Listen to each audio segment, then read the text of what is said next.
Hello guys, welcome to our channel knowledge with Kamlesh. चलिए आज की इस वीडियो में हम लोग बात करेंगे कि लेजर क्रिएशन के टाइम पे जो हमारे जितने भी ग्रुप्स थे उनके बारे में हम लोग डिस्कशन करेंगे कि उनको कैसे यूज किया जाता है, उनका क्या यूज है और कहाँ कहाँ कैसे हम ग्रुप को डिफ़ाइन करेंगे। तो चलिए वीडियो को स्टार्ट करते हैं। सबसे पहले देख लेते हैं कि वो लेजर होते कहाँ हैं। तो यहाँ आप गेटवे ऑफ टैली पे आएंगे और यहाँ मास्टर्स में एल्टर पे क्लिक करेंगे और यहाँ ग्रुप्स पे क्लिक करेंगे। तो देखिए हमारे जितने भी जो भी ग्रुप्स हैं वो सब आ गए हैं। हमारे इतने ग्रुप्स हैं जो कि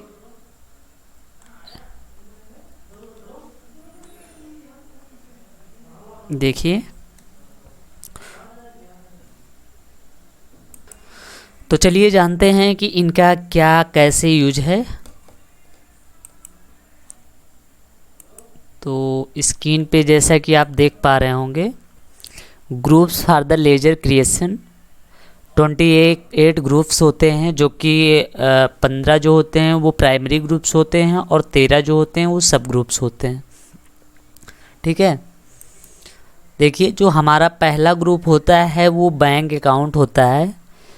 बैंक अकाउंट में हम किस टाइप, ये जो बैंक अकाउंट होता है इसमें हम क्या क्या रख सकते हैं। तो इसमें हम current account, saving account, bank account से रिलेटेड जो भी होती हैं उनको हम उनका ग्रुप क्या लेंगे, बैंक अकाउंट लेंगे। ठीक है, दूसरा जो होता है वो बैंक ओडी होता है।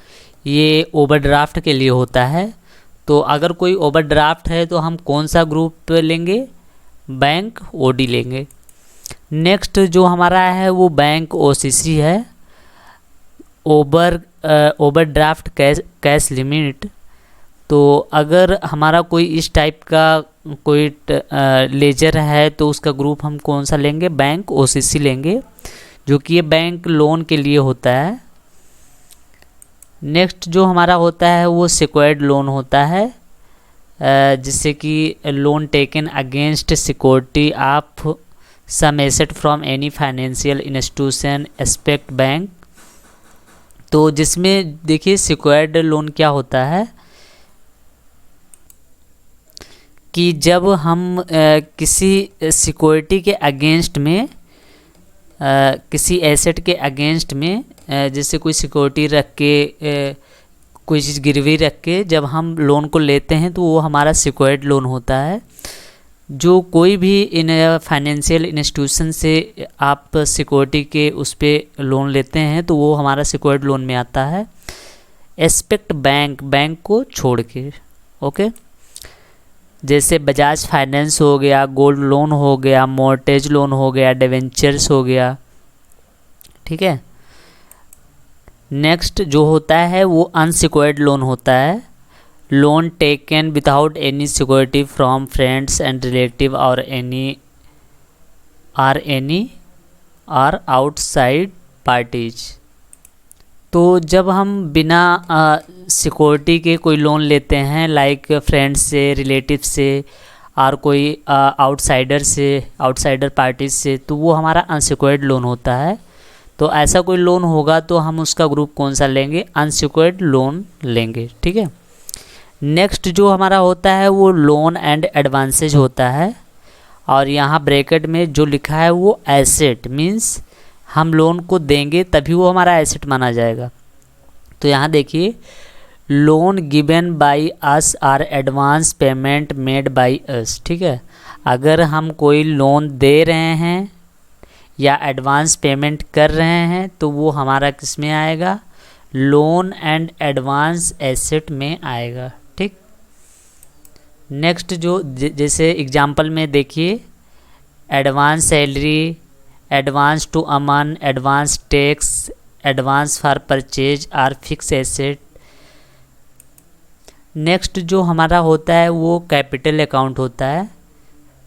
कैपिटल जो ग्रुप होता है वो किसके लिए यूज किया जाता है, जैसे capital, share capital, partner capital. मतलब जब भी कैपिटल की बात होगी तो वहाँ पे हम जो ग्रुप लेंगे वो कैपिटल अकाउंट लेंगे, जैसे कि drawing, income tax, life insurance. ठीक है, तो ये सब हमारा किस में आएगा, कैपिटल अकाउंट में आएगा।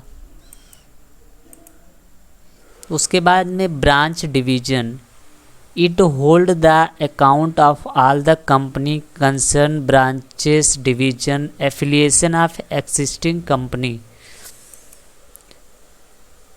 देखिए, जब हम किसी ब्रांच या डिवीजन की बात होगी तो हम ये वाला ग्रुप लेंगे। ठीक है, और नेक्स्ट हमारा जो होता है वो कैश इन हैंड होता है। इसमें this hold the ledger account for cash, ये हमारा पहले से बना होता है, कैश इन हैंड होता है। लेकिन अगर आप फिर से कोई कैश के अलावा भी कोई लेजर बनाना चाहते हैं जो कि कैश में होगा, तो उसका जो ग्रुप आप लेंगे वो कैश इन हैंड लेंगे। नेक्स्ट होता है current asset, can be defined as an asset which is either cash और कैश इक्विवेलेंट और anything which can be convert into cash quickly. देखिए, करंट एसेट क्या होता है, जब हम बहुत ही क्विकली, मतलब विथ इन फ्यू डेज या फ्यू मंथ के अंदर उसको कैश में कन्वर्ट कर दें, वो हमारा होता है करंट एसेट। ठीक है, तो इस टाइप का अगर कोई एसेट है तो उसको हम किस में रखेंगे, करंट एसेट में रखेंगे। अगला जो हमारा है वो करंट लायबिलिटी है। It hold outstanding liabilities, statutory liabilities and some other minor liabilities. जैसे कि जब हमारी करंट लायबिलिटीज की बात होगी तो जैसे कोई माइनर लायबिलिटी है, स्टैट्यूटरी लायबिलिटी है या अदर कोई लायबिलिटी है जो कि करंट लायबिलिटी है, तो उसको हम किस में रखेंगे, करंट लायबिलिटी में रखेंगे। नेक्स्ट जो हमारा है वो डायरेक्ट इनकम है, और इसको डायरेक्ट इनकम को इनकम डायरेक्ट भी कहा जाता है। तो it's hold the account of the direct income like income due to sale of good. तो जितने भी डायरेक्ट इनकम होंगे वो हमारा डायरेक्ट इनकम के ग्रुप में आएगा, उसका जो ग्रुप लेंगे हम लोग डायरेक्ट इनकम लेंगे। नेक्स्ट जो हमारा है वो इन्वेस्टमेंट है। Investment is an asset required are invested in to build wealth and save money. जब हम पैसे को कहीं इन्वेस्ट करते हैं तो वो इन्वेस्टमेंट होता है। ऐसा कुछ अगर आपका लेजर है तो उसका जो ग्रुप लेंगे वो आप इन्वेस्टमेंट लेंगे। नेक्स्ट होता है loan liability. It keep on account of the loan taken by company. जब कंपनी किसी से लोन लेती है या आप किसी से लोन लेते हैं तो वो आपका लायबिलिटी हो जाता है। तो इस टाइप का कोई, देखिए, it keep on account of the loan taken by company. तो इस तरह के जो लोन होते हैं उनको लोन लायबिलिटी के ग्रुप में रखा जाता है। नेक्स्ट होता है reserve and surplus. Reserve and surplus are all the cumulative amount of the retained earning for the specific purpose. देखिए, रिजर्व एंड सरप्लस क्या होता है कि जब हम जैसे कि ये cumulative amount of retain earning for specific purpose, जब हम किसी स्पेसिफिक पर्पज के लिए थोड़ा थोड़ा अमाउंट डिडक्ट करके कहीं रखते हैं तो वो हमारा रिजर्व या सरप्लस होता है। अगर ऐसा कोई लेजर है तो उसका ग्रुप क्या होगा, रिजर्व एंड सरप्लस होगा। नेक्स्ट जो हमारा होता है वो सस्पेंस अकाउंट होता है। ये suspense account is and the where you record unclassified transaction. The account temporary hold entries while you decide how you be classify them. Suspense account क्या होता है कि जैसे जो अनक्लासिफाइड ट्रांजेक्शन होती हैं जिनके बारे में हमको पता नहीं चल पाता है उनको हम सस्पेंस अकाउंट में डाल देते हैं। ठीक है, द अकाउंट ये temporarily hold entries while you decide how you will be classify them. ये जो है टेम्परेली होता है, टेम्परेली एंट्रीज होती हैं, और बाद में जबकि हमको ये डिसाइड करना होता है कि ये इसको हम कैसे क्लासीफाई करेंगे। ठीक है, नेक्स्ट जो हमारा होता है वो डिपॉजिट एसेट होता है। Any deposit made by the company in which time period and profit is predefined.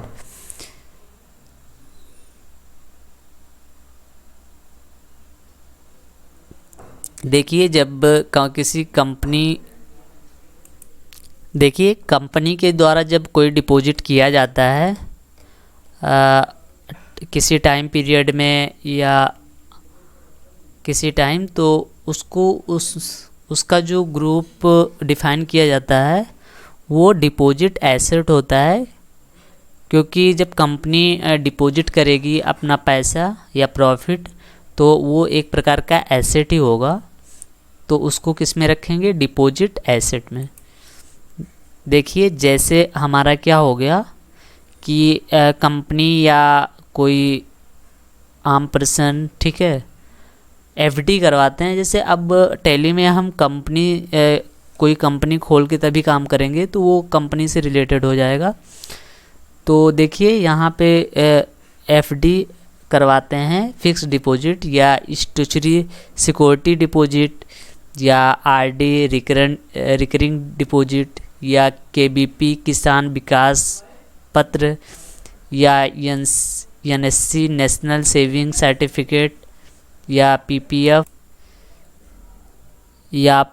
PPF public provident fund या एनपीएस नेशनल पेंशन सिस्टम। ये जितने भी होते हैं ये हमारे डिपॉजिट एसेट में आते हैं, क्योंकि ये एक प्रकार का हमारा जो एसेट होता है, तो हम इसको डिपॉजिट एसेट में रखेंगे। नेक्स्ट होता है हमारा investment in which time period and profit is not prefined. Invest in share lottery. देखिए, invest in which time period and profit is not predefined. देखिए, ये जब हमारा टाइम पीरियड और प्रॉफिट जो है वो पहले से डिफाइन नहीं होता है, जैसे शेयर हो गया, लॉटरी हो गया, तो इसको हम किस में रखते हैं? इन्वेस्टमेंट में रखते हैं। नेक्स्ट जो हमारा हो गया वो डायरेक्ट एक्सपेंसेज, इसको ट्रेडिंग के डेबिट साइड में रखते हैं। Direct expenses related to a factory, these are manufacturing are direct trading expenses. This account determined the gross profit of the company. जो हमारा जो एक्सपेंसेज होते हैं वो फैक्ट्री रिलेटेड होते हैं या मैन्युफैक्चरिंग से रिलेटेड होते हैं, तो उसको हम किस में रखते हैं? डायरेक्ट एक्सपेंस में रखते हैं, जो कि ट्रेडिंग के डेबिट में होता है। जैसे badges, power bill, factory rent, factory insurance, transportation charge, manufacturing expenses, trading expenses वगैरह वगैरह जो भी होता है उसको डायरेक्ट एक्सपेंसेस में रखा जाता है। जब भी ऐसा कोई एक्सपेंस होगा तो उसका जो ग्रुप आप सिलेक्ट करेंगे वो डायरेक्ट एक्सपेंसेस का सिलेक्ट करेंगे। नेक्स्ट जो होता है इनडायरेक्ट एक्सपेंसेस होता है। इनडायरेक्ट एक्सपेंसेस क्या होता है? देखिए, इसको पीएल के डेबिट में रखते हैं, प्रॉफिट एंड लॉस के डेबिट में। Expenses related to office, all administrative and selling expenses are posted in this group. जब जो भी हमारा एक्सपेंसेज ऑफिस से रिलेटेड होता है या एडमिनिस्ट्रेटिव और या सेलिंग से, देखिए all administrative and selling expenses are posted in this group. जो भी एडमिनिस्ट्रेटिव और सेलिंग एक्सपेंसेज होते हैं या ऑफिस से रिलेटेड होते हैं उनको इनडायरेक्ट एक्सपेंसेस के ग्रुप में रखा जाता है। जैसे कि discount paid, rent paid, commission paid, interest paid, bad debts, bank charges, advertisement, salary paid, office expenses, light bill, telephone bill, loss by fire, petrol, depreciation, tea, stationery, charity donation, free sample, ऐसा कुछ अगर आपका expenses आएगा तो उसको हम कहाँ रखेंगे, इनडायरेक्ट एक्सपेंसेस के ग्रुप में रखेंगे। ठीक है, अगर ऐसा कोई लेजर आप बना रहे हैं जैसे रेंट पेड, तो उसको इनडायरेक्ट उसका जो ग्रुप लेंगे इनडायरेक्ट एक्सपेंसेस लेंगे। कमीशन बना रहे हैं, इनडायरेक्ट एक्सपेंसेस लेंगे कमीशन पेड का। और टेलीफोन बिल बना रहे हैं जो कि उस ऑफिस से रिलेटेड है, तो इसका ग्रुप क्या लेंगे, इनडायरेक्ट एक्सपेंसेस लेंगे। ठीक है, नेक्स्ट हमारा होता है डायरेक्ट इनकम। ये प्रॉफिट एंड लॉस के क्रेडिट साइड में इसको डालते हैं।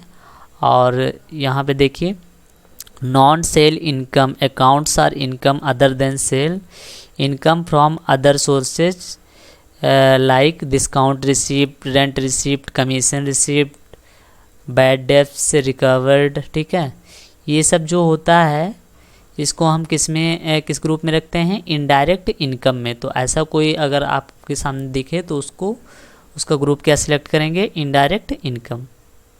ओके, चलिए नेक्स्ट देखते हैं ड्यूटीज एंड टैक्सेज। देखिए, all the tax related ledger created in this group, example GST, TDS, surcharge, cess, VAT, ETC. देखिए, जितने भी टैक्स होते हैं जो या ड्यूटीज होते हैं जो भी गवर्नमेंट को देना होता है या हमारा लगता है, तो उसको हम किस में रखेंगे, ड्यूटीज एंड टैक्सेज में। जैसे मान लिया जीएसटी का हम कोई लेजर बना रहे हैं तो उसका जो ग्रुप लेंगे वो क्या लेंगे, ड्यूटीज एंड टैक्सेज। ठीक है, टीडीएस का कोई बना रहे हैं तो टीडीएस में कौन सा ग्रुप लेंगे, ड्यूटीज एंड टैक्सेज। सरचार्ज का बना रहे हैं तो सरचार्ज का कौन सा ग्रुप लेंगे, ड्यूटीज एंड टैक्सेज। ठीक है, नेक्स्ट हमारा है fix asset, asset with long life and which is generally not sold out by us. जैसे कि फिक्स एसेट क्या होता है कि जो लॉन्ग लाइफ के लिए होता है, जिसको हम जनरली जल्दी सोल्ड नहीं करते हैं, तो उसको हम किस में डालते हैं, फिक्स एसेट में डालते हैं। उसका जो ग्रुप लेंगे वो क्या लेंगे, फिक्स एसेट। जैसे plant, machinery, building, land, computer, car, furniture, cycle, live stock, software, ये सब जो होता है ये हमारे लॉन्ग लाइफ के लिए होता है। जैसे बिजनेस को रन करने में ज़्यादा दिन तक रहता है तो इसको हम सेल आउट नहीं करते हैं। ठीक है, तो ये किस में आएगा, फिक्स एसेट में आएगा। नेक्स्ट जो हमारा होता है वो मिसलेनियस एक्सपेंसेज होता है, जो कि एसेट होता है। वो क्या होता है, preliminary expenses occur before starting any business. Such expenses must be capitalized in corporation and pre-operative expenses. देखिए, जो मिसलेनियस छोटे मोटे जो खर्चे होते हैं, जैसे कि मान लीजिए कि बिजनेस के स्टार्टिंग में capitalize incorporation and pre operative.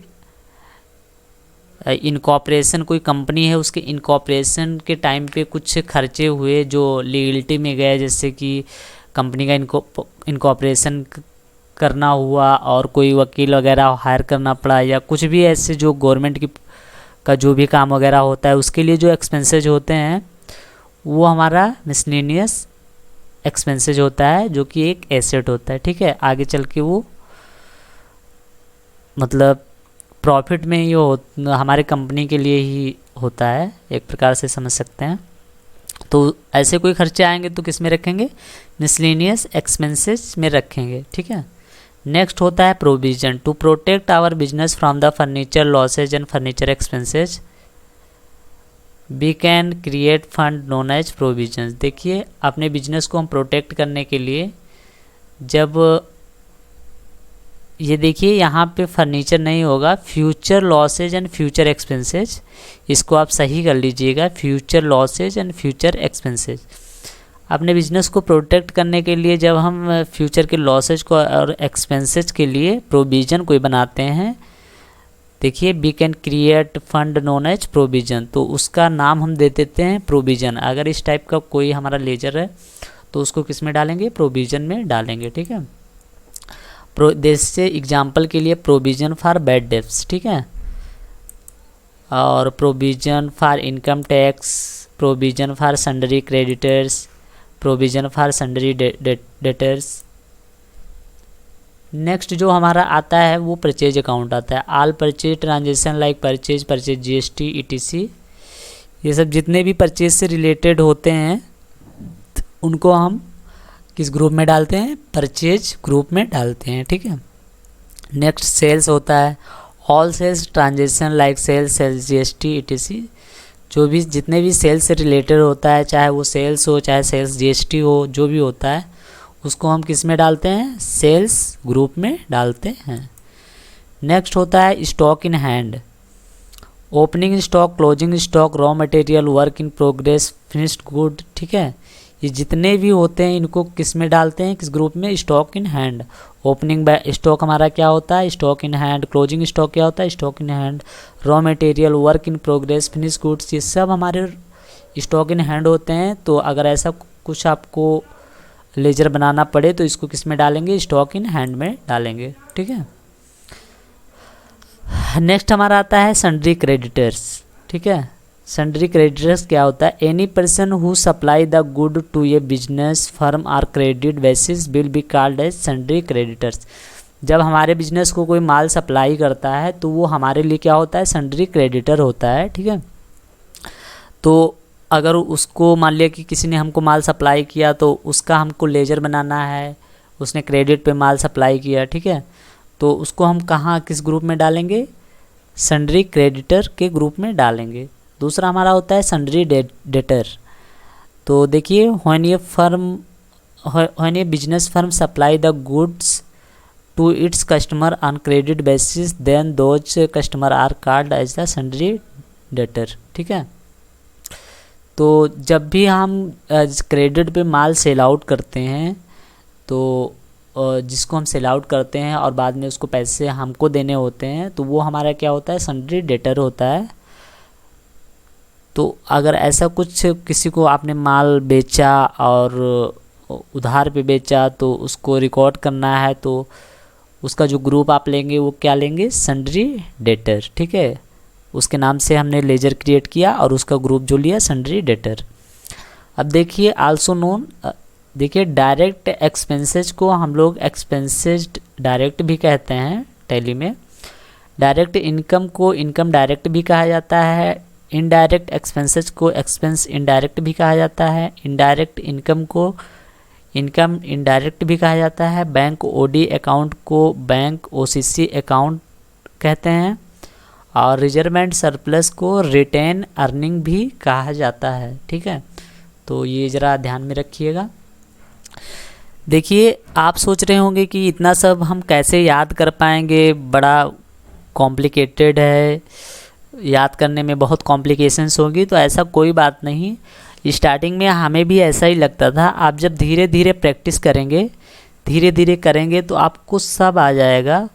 इसमें कोई ऐसी बात नहीं है, आपको कोई कुछ भी याद करने की ज़रूरत नहीं। जैसे हम करवा रहे हैं वैसे आप प्रैक्टिस कीजिएगा, आपको कुछ भी याद करने की ज़रूरत नहीं, अपने आप सब आ जाएगा, ठीक है। तो चलिए आज के इस वीडियो में बस इतना ही। अगर आपको ये वीडियो पसंद आया है तो वीडियो को लाइक कीजिए, और अगर आप इस वीडियो से कुछ सीखने को मिला हो तो चैनल को सब्सक्राइब कर लीजिए और बेल आइकन को भी प्रेस कर लीजिए, जिससे हमारी आगे की जो भी मैं वीडियो अपलोड करूं उसकी नोटिफिकेशन आप तक पहुंच जाए। तो चलिए आज के लिए बस इतना ही। जय हिंद, वंदे मातरम।